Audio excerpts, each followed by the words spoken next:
Meus irmãos, a paz do Senhor. Amém. A paz do Senhor. Amém. Aproveitar que os irmãos estão em pé. E essa nuvem que desceu. Oh, glória. Abre a sua Bíblia comigo. Aleluia. Atos dos Apóstolos, capítulo de número 16. Atos dos Apóstolos, capítulo de número 16. Enquanto os irmãos procuram, eu gostaria de tributar a Deus a minha gratidão. A vida do pastor pelo convite. É um privilégio, pastor, estar aqui. Faz tempo que eu não vejo uma graça dessa forma. Muito bem. Deus abençoe a vida do pastor, toda a tua família, todo o corpo de obreiro, ao irmão. Todas as vezes que eu chego para ministrar para Deus, eu encontro o nome de Deus, principalmente com mais idade que a minha, para mim é um privilégio. Porque se você dá para ouvir cada um, pelo menos no mínimo, cada um tem uma experiência impactante com Deus. Nessa caminhada, alguns anos ministrando, eu tenho aprendido a respeitar a autoridade espiritual. Isso pesa demais no mundo espiritual. É um privilégio estar com os irmãos. Na ausência da minha esposa, que não pude vir devido ao trabalho, eu trouxe o meu companheiro de todas as horas. Você vê um menino, pequenininho, pentecostal, gritando, às vezes ele dá uns glória aí, não se assuste. Aleluia! Tá por aí. É um prazer. Esse aí é o coração fora do corpo. Esse é o maior presente que Deus me deu. Essa é a minha maior riqueza. E vê-lo. E ele sempre me diz: pai, hoje tem culto. Quando escurece, ele fala: vamos para o culto, independente do dia. Ele fala: vamos para o culto, pai. Essa é a minha maior inspiração. Deus abençoe essa mocidade. Vocês estão de parabéns. Uma sensibilidade espiritual que está difícil encontrar. Vocês quebraram o protocolo aqui. Glória a Deus pela vida. Glória! Eu acreditava que pregaria algo diferente do que Deus confirmou aqui para mim. Mas eu disse ao Senhor que eu quero ser só voz. E obedecendo a voz de Deus, Atos dos Apóstolos, capítulo 16, versículo 26, diga assim: de repente propagou-se um grande terremoto que comoveu os alicerces do cárcere.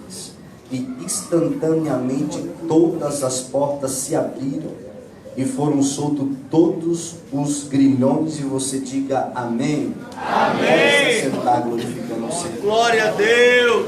Aleluia. Me ajuda. Encontrei esse rapaz, era pequenininho, já está desse tamanho. Me ajude a pregar. Deixa Deus te usar. Queridos, o texto que lemos, inseridos em Atos dos Apóstolos, é um texto bastante conhecido da igreja do Senhor.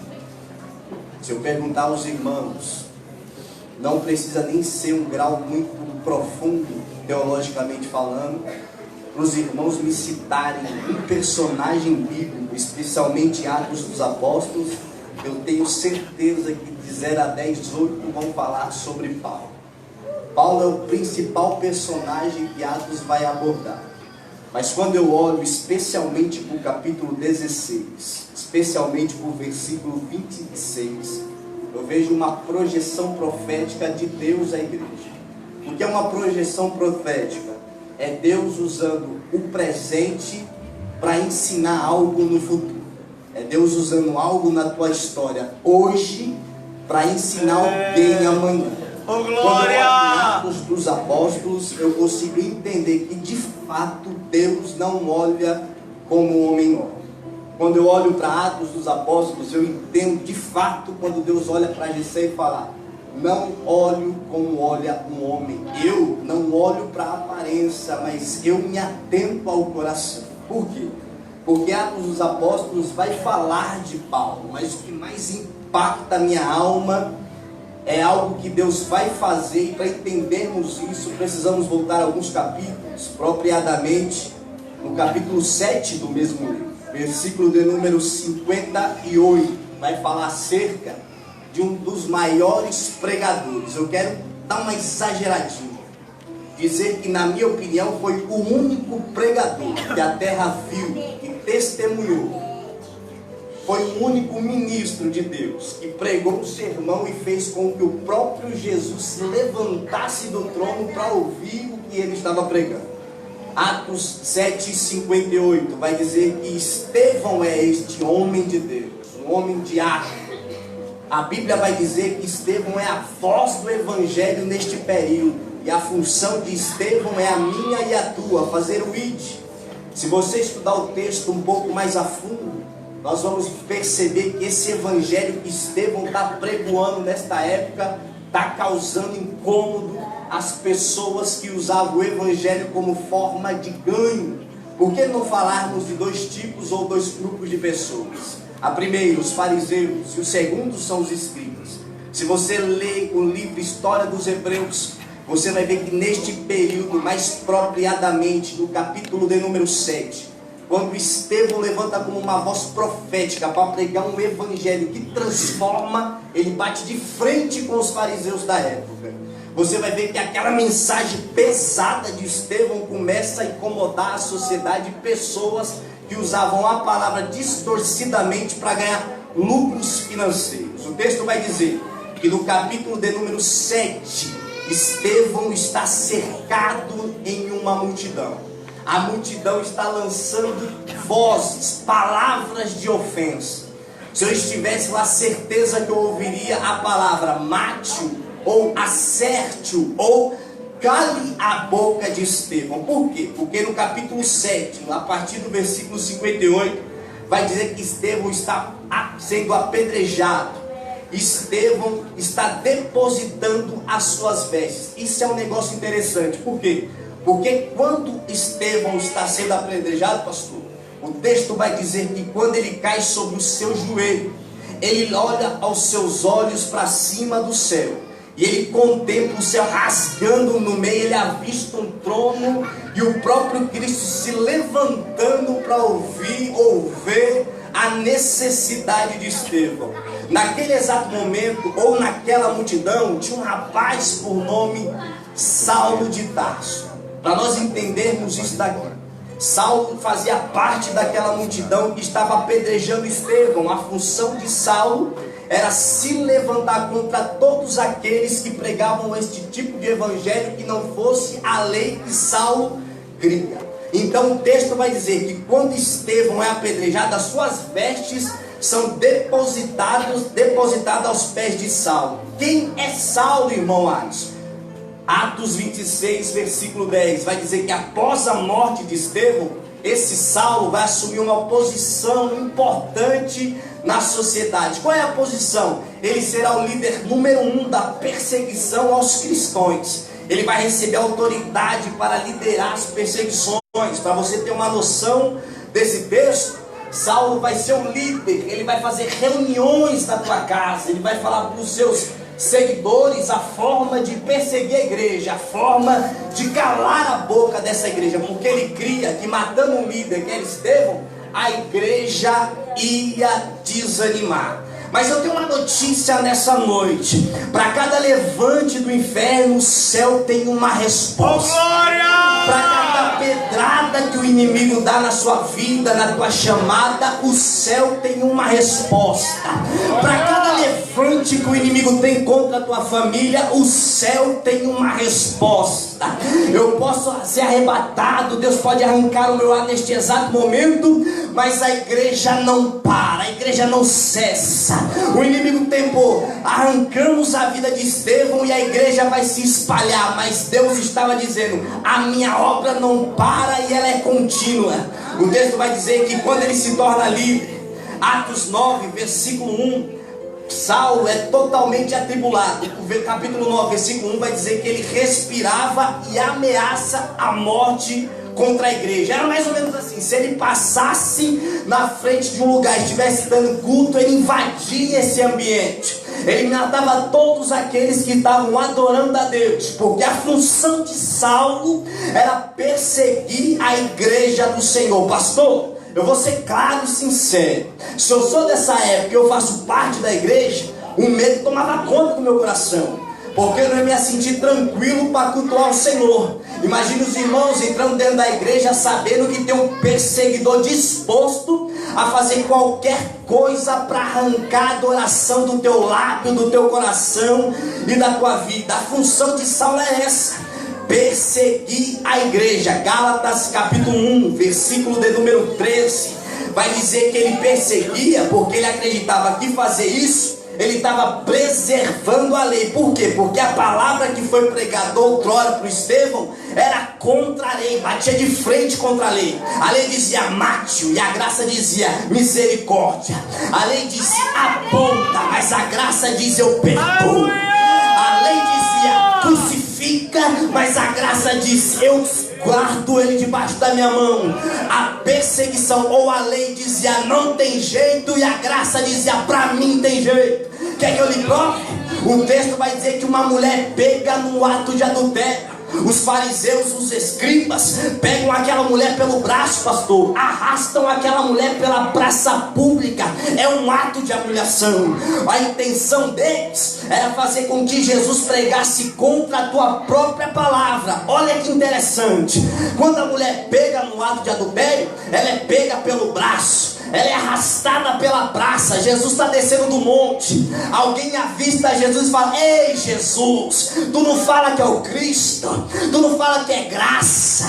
Tu não fala que é o Senhor? Sim. Aí o texto vai dizer: essa mulher foi pega no ato de adultério. E segundo escreveu Moisés, o teu servo, em Levítico capítulo 14, diz que todo aquele que for pego no ato de adultério, a lei manda matar. E o Senhor que diz: eu sou a graça. Aí Jesus, ouvindo a acusação, ele se inclina para a areia e começa a escrever. Eu perguntei: Jesus, o que o Senhor escrevia na areia enquanto o povo dizia mate, crucifica?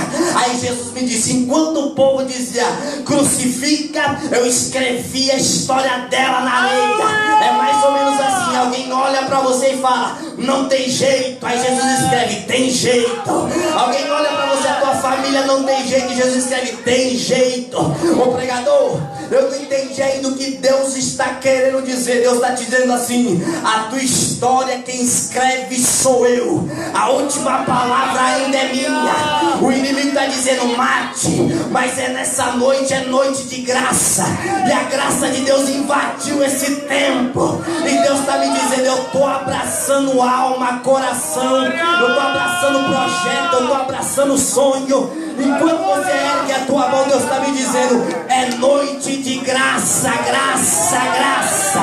Ô pregador, Almandai a Súria, eu não estou entendendo, eu vou te explicar, irmão. Enquanto estamos aqui dizendo que Ele é grande, que Ele é poderoso, que Ele faz, que Ele pode, a graça de Deus está invadindo esse bairro. As pessoas vão ser impactadas pelo poder, pela graça, pela palavra. Se você crê, diga glória. Glória a Deus.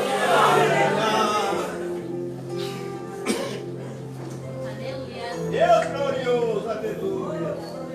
A tribulação nessa época é tão pesada que Atos capítulo 8, 9, 22 e 26 vai dizer que ele vai adquirir uma estratégia. Ele reúne os seus liderados e fala: a partir de hoje, todos vocês precisam ir casa por casa aí,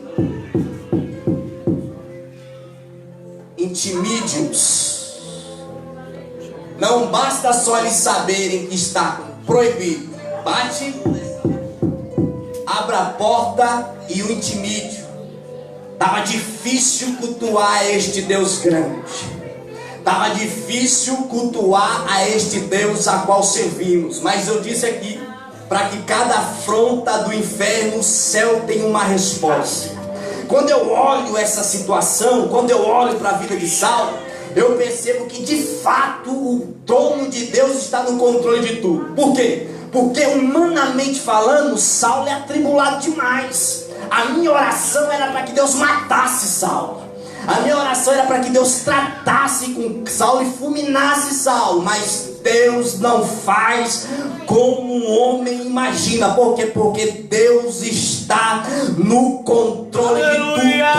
Aí quando eu olho para Atos Atos capítulo 9, a partir do versículo 3, eu percebo que de fato o trono de Deus está no controle de tudo. Por quê? Porque o texto vai dizer que Saulo está indo de encontro ou subindo a Macedônia, e ele vai ter uma visita, ele vai ter um encontro. Alguns dizem que ele cai do cavalo, alguns dizem que o cavalo se assusta. Isso para mim não é importante. O importante é que Jesus teve um encontro com Saulo. Interessante no capítulo 9 é que quando Saulo cai, ele olha com seus olhos e ele fala: quem és tu? Aí ele ouve uma voz dizendo: varão Galileu, por que tu me persegues? O texto vai dizer que Saulo, sem reconhecer, deve ter dito: eu não lhe conheço, não sei onde você mora. Era a própria Jesus de uma teofania tendo um encontro com Saulo, dizendo: quem mexe com a igreja, mexe comigo. Quem persegue a minha igreja, me persegue. Quem fala da minha igreja, fala de mim. A partir de Atos capítulo de número 9, a vida de Saulo nunca mais foi a mesma. Por quê? Porque ele é transformado. O próprio Cristo tem um encontro com Saulo e o transforma. A partir do capítulo 9, o texto vai dizer que a partir da transformação, Saulo conhece o que é graça, o que é evangelho. Porque eu estou cansado, pastor, de ir pelas igrejas por aí e não ver, e ver tudo menos transformação, ver tudo menos cruz, ver tudo e menos graça. Quando eu olho para o capítulo 9 de Atos, eu percebo que o evangelho está baseado em transformação. O primeiro milagre de Jesus, João capítulo 2, foi transformar a água em vinho. Jesus poderia ter marcado a história da terra, escolhido um outro milagre, ter dado vista ao cego, força ao fraco, levantado um paralítico, ressuscitado uma pessoa depois de 4 dias morto. Mas o primeiro milagre de Jesus foi transformar água em vinho. Por quê? Porque Jesus estava dizendo: evangelho é transformação de vida, evangelho é mudança de caráter. Ezequiel capítulo 37 vai dizer que Deus arrebata o profeta em espírito. O profeta vai ter uma visão e Deus olha para o profeta: o que é que tu vês? Eu vejo um vale. E o profeta é detalhista: o que é que você não fala? Eu vejo os ossos. Mas ele não fala só ossos. Ele vai dizer, pastor, que os ossos estão sequíssimos. A expressão sequíssimos significa, se ele pegasse na mão e apertasse, o osso virava pó. Ele estava dizendo, já não tinha jeito para o osso. Imagina um osso sequíssimo. Aí ouve uma voz dizendo: esses ossos poderão viver? Aí o profeta, sem saber o que dizer, porque ele não tinha noção do tamanho e do poder desse Deus, ele transfere a responsabilidade para Deus, dizendo: tu o sabes. Aí Deus vai dizer: então profetiza, porque enquanto você profetizar, eu vou transformar esses vales de ossos secos, e aquilo que está seco eu vou dar vida. Evangelho é transformação. Alguém na tua casa tem orado, tem recebido clamor, tem recebido súplica, e nessa noite Deus me trouxe aqui para te dizer: a graça vai te alcançar. Aleluia! O evangelho vai alcançar. A graça está indo de encontro com a tua casa, com a tua família. Evangelho é transformação. Evangelho é transformação de vida. Gênesis capítulo 32, versículo 25. O texto vai dizer que Jacó está no val de Jaboque, e quando ele é o último a atravessar, o próprio Cristo vai ter um encontro com ele. Ele entra dentro do vale andando, mas ele sai do vale mancando. Por quê? Porque vale deixa marca, vale transforma. Para com esse evangelho aí, que se Deus quiser ele faz. Não é assim. Evangelho é transformação diária.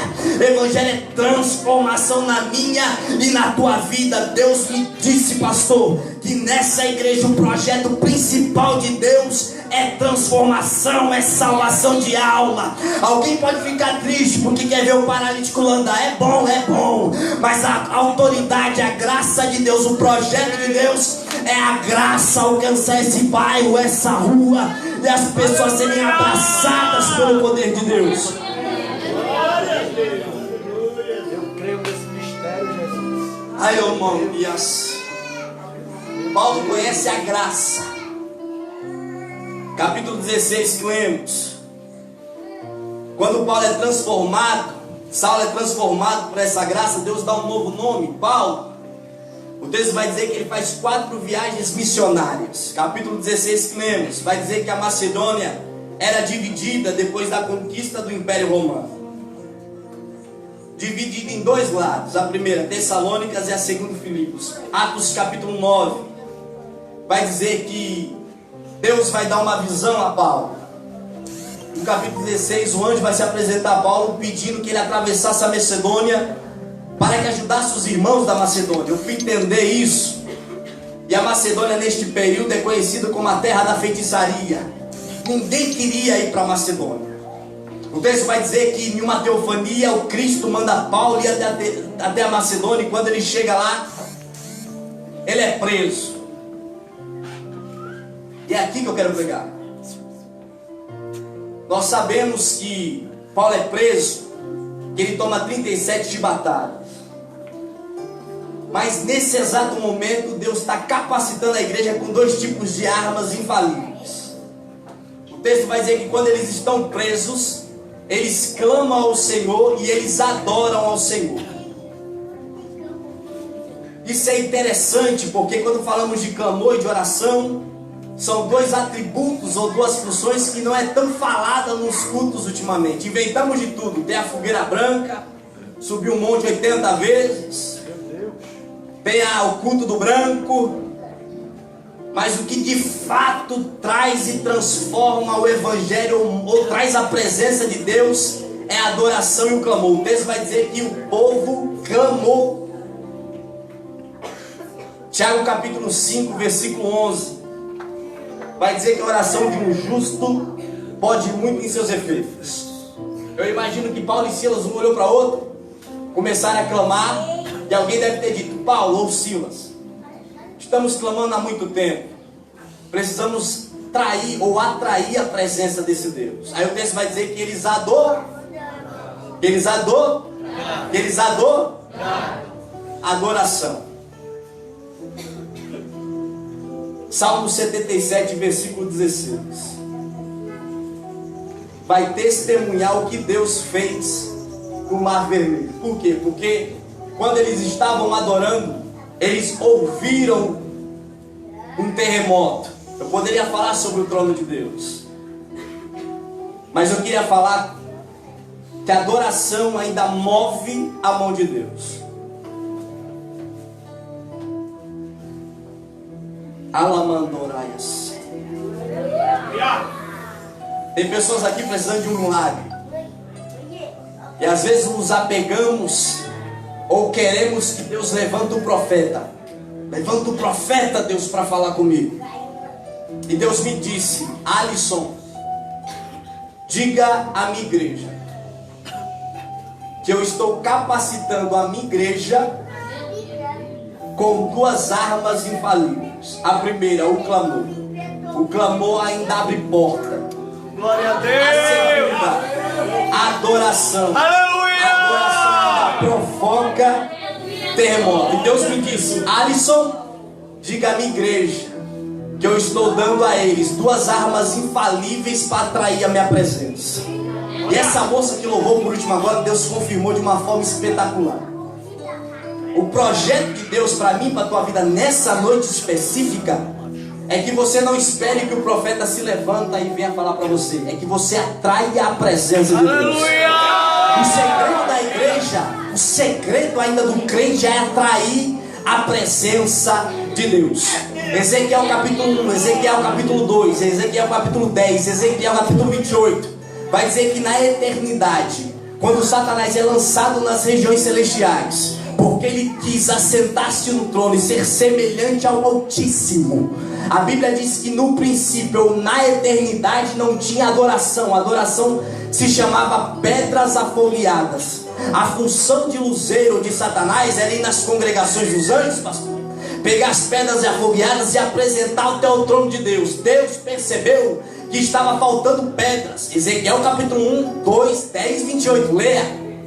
Aí o texto vai dizer que a função de Satanás era pegar as pedras afogueadas, que simbolizavam a adoração, e começou a tirar as pedras da congregação.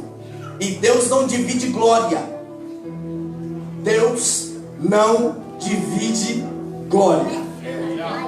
Quando ele é lançado das regiões celestiais, Deus tem que mudar a estratégia. Aí Deus fala: a partir de hoje não vai ter nenhum querubim que vai nas congregações. A partir de hoje eu vou pessoalmente receber a adoração da minha igreja.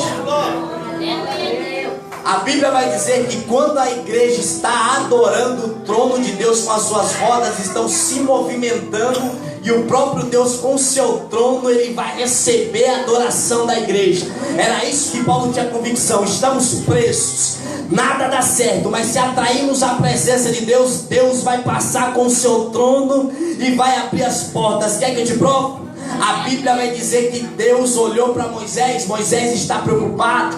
Aí Moisés vai dizer: Senhor, se eu voltar para trás eu morro a espada, mas na minha frente tem um mar muito grande. Aí Deus vai dizer: o que é que tu tem na mão? Tu tem um cajado. Era uma forma de adoração, uma forma de confiança. E Deus passa no meio do Rio Jordão e abre o Rio Jordão no meio, e o povo passa. Ô pregador, me prova na Bíblia isso aí. Eu provo. Salmo de número 77, versículo 16. Parece que eu vejo Deus olhando para o mar, parece que eu vejo Deus olhando para as águas e dizendo: vocês serão a minha testemunha. Do que, grande Deus? Que vocês viram o trono passar no meio do mar. Por quê? Porque Salmo 77, versículo 16 vai dizer: as águas te viram, ó Deus. As águas te viram e temeram, porque o seu trono passou em nosso meio, zigue-zagueando.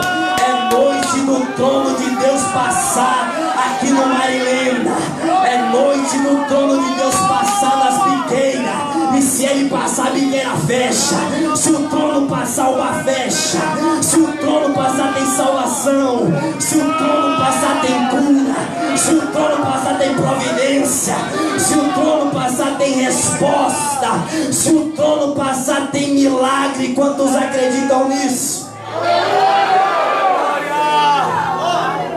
Estou encerrando. Aquela moça, prepara o hino. Vanessa, prepara o hino, Vanessa. Ouça isso, esse negócio de adoração é profundo. Há 31 anos atrás, uma senhora recebe a notícia que está grávida, pastor. E como toda mulher, quando está grávida, quer saber como está seu filho. Quando ela chega no hospital, o médico fala assim: eu tenho duas notícias, uma muito boa e uma muito ruim. Qual você quer saber primeiro? Aquela mulher disse: eu quero saber a boa. A boa é que é um menino. Ela já tinha uma menina e já tinha um outro menino. Ela, glória a Deus. Qual é a ruim? Não, ruim não, é péssimo. Qual que é a péssima? Você tem um câncer. O câncer que já comeu todo o seu útero. É só um milagre para você ficar viva, porque o teu filho não tem jeito. Aquela mulher disse que ela entrou no culto, um culto qualquer, humanamente falando. Ela sentou lá no fundo da igreja. Os irmãos começaram a cantar um hino que dizia mais ou menos assim: ainda que pra te servir, Jesus, eu tenha que chorar, te servirei porque comigo estarás. Sofrer contigo é bem melhor do que errar.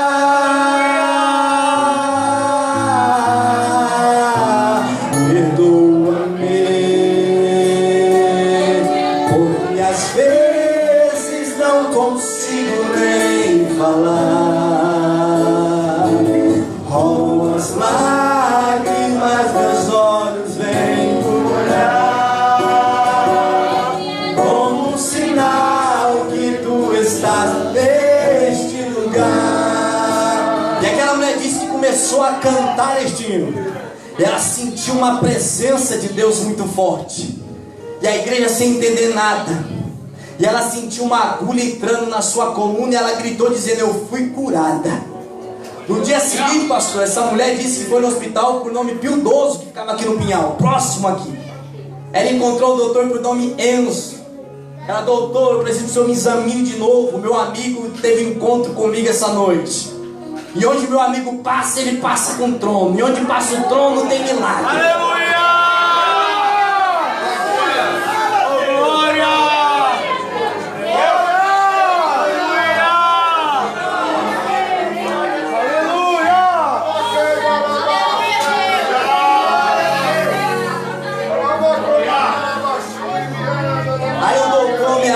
assustado. Essa senhora disse que o doutor falou: você faz parte daquele povo lá, né? Que povo? Aquele povo doido, os crentes. Ela disse: os crentes. Doutor, faça o exame. O meu amigo me visitou, eu tenho convicção do que eu estou falando. Ele fez os exames, pastor. E a senhora disse que quando o doutor pega o resultado na mão, ele fica um pouco assustado, ele senta. Ele fala: antes de eu te dar a resposta, preciso fazer uma pergunta que está me incomodando. Ela: diga, doutor, qual é a pergunta? Você tem uma irmã gêmea? Ela disse: não, por quê? Não, mas nada, nenhuma irmã assim, parecidinha, gordinha, cabelo amarradinho, do saião, crente doida igual você não tem? Ela: não, por quê? Porque veio uma senhora igualzinha a senhora aqui, ó. O útero dela tinha sido arrebentado pelo câncer, mas a senhora não tem nada. Aleluia! Diga assim: quem é a irmã? Quem é a irmã? Minha mãe.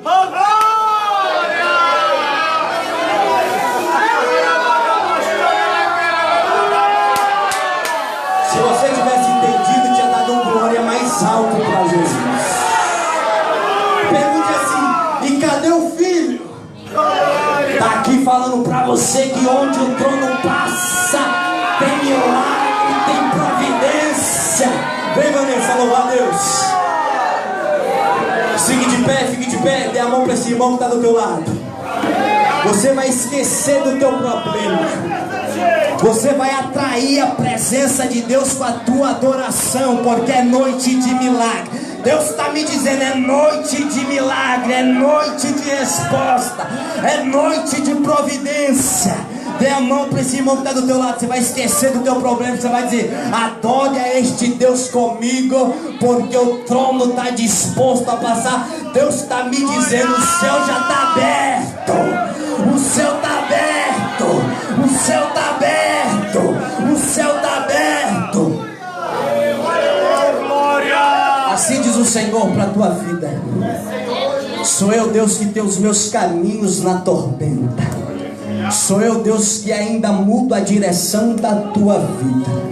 Sou eu, Deus, que olho com zelo para você nessa noite e digo assim: aquieta-te o teu coração. Sou o teu Deus que conhece as tuas angústias. Sou o Deus que entro na tua história e eu escrevo algo novo. Eu vejo Deus colocando um degrau na tua frente e Deus está dizendo: diga para ele que ele vai subir. Diga para ele que eu tenho honra para a história dele. Diga para ele que a família dele vai ver o Deus que ele serve. Diz o Senhor: aquieta-te o teu coração, porque eu estou multiplicando os anos da tua vida. Tu vai viver uma fase nova. E quando você viver essa fase nova, você vai saber que o teu Deus falou contigo. Para saber que é Deus que fala contigo, tu falastes há um tempo atrás: Senhor, eu preciso ouvir a tua voz. Eu preciso ouvir a tua voz. E assim diz o general: eu estou visitando a tua saúde, a tua casa, e eu tenho providência para a tua história. Se a igreja crê nisso, levanta a mão para cima e dá prato.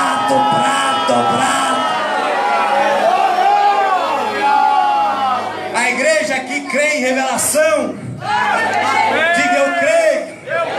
Diga: eu creio.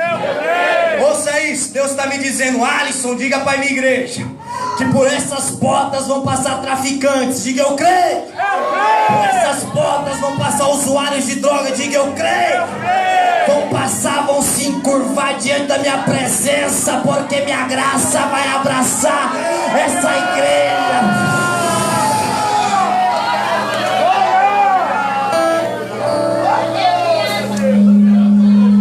Deus está me dizendo que tem providência para essa igreja.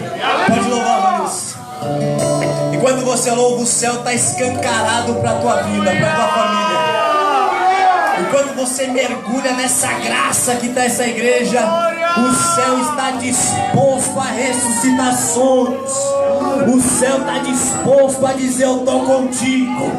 O céu está disposto a fazer uma visita para quem tem tirado o teu sono e dizer: não toque nele. noite. Não toque nela. O céu está disposto a mudar a história de crente aqui nessa noite.